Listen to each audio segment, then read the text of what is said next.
You look at the renin angiotensin system, and as a trigger for hypertension, I think it's renin angiotensin. You can even add what, aldosterone.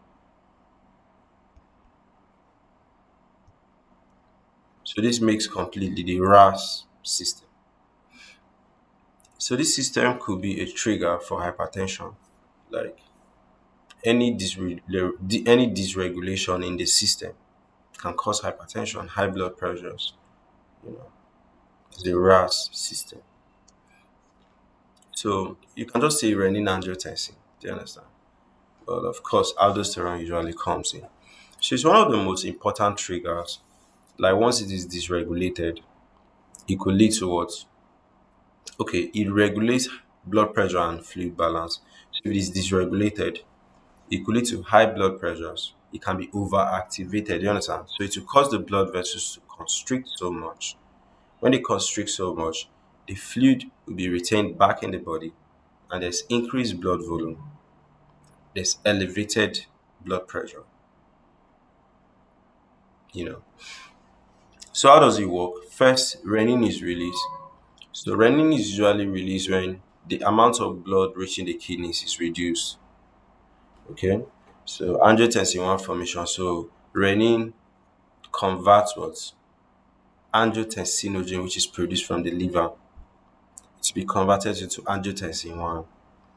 Then angiotensin II activation. That angiotensin I will be converted to angiotensin II by the enzyme known as the angiotensin-converting enzyme. So effect of the angiotensin II is what? There's a strong vasoconstriction, you know. So it also stimulates what? Aldosterone release from the adrenal glands. So it leads to sodium and water retention. Also promotes sympathetic nervous system activity where the heart rate is increased and the vascular tone is also increased. Angiotensinogen, angiotensin I, angiotensin II. So why this RAS could trigger hypertension is if it is overactivated. So renin activity, if it is too much, it keeps the blood vessels tight. So the blood is steady in a hustle to flow.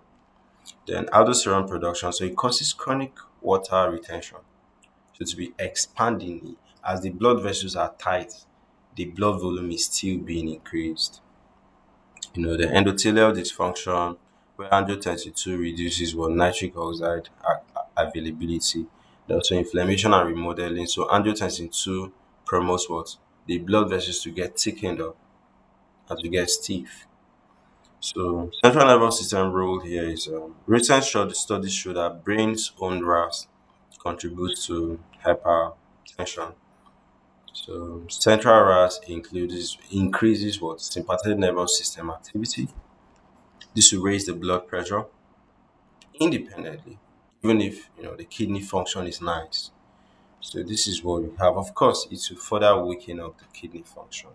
So this is a basis of producing some drugs so that it can be able to attack this system, regulate this system, so that you are cured of hypertension. So they make angiotensin-converting enzyme inhibitors to block the enzyme, like lisinopril, and also the angiotensin receptor blockers to block the angiotensin II from binding to the receptors, even if it is there. You know, they will also have the direct renin inhibitors like the aliskiren